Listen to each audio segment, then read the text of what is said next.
Photoshop CS6 has added another new tool, a very necessary one. Underneath the crop tool is the perspective crop tool.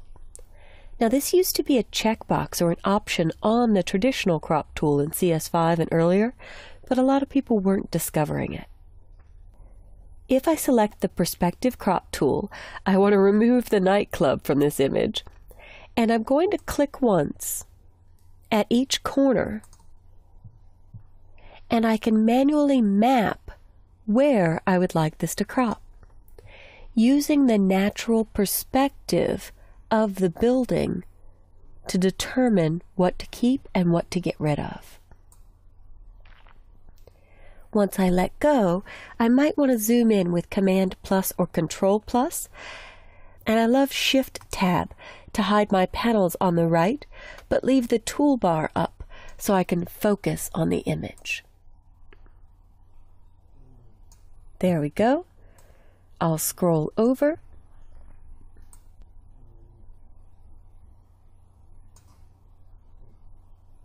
And I'm using the wheel on my mouse to move to each spot until I'm happy with this.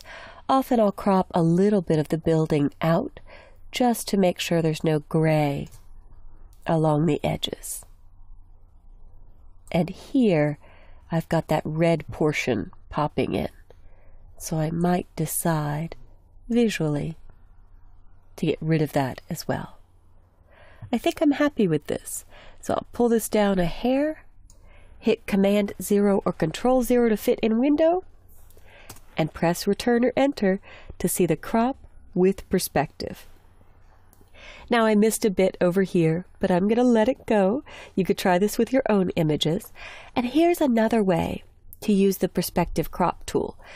Instead of clicking to drag corner points or clicking to create corner points, I can simply click and drag to make a rectangular frame, and then when I let go, pull the edges in to correct the perspective.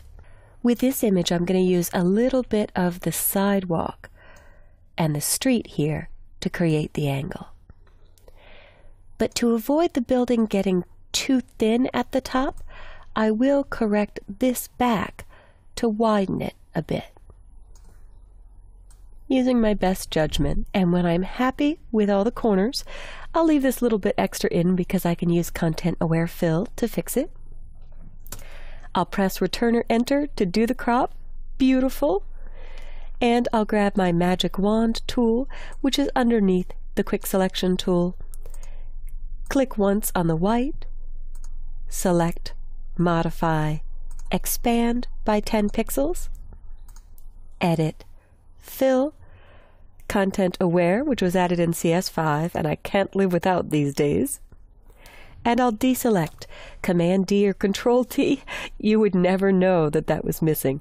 So much time is saved that I used to work hard to get the perfect clone with the Clone Stamp tool.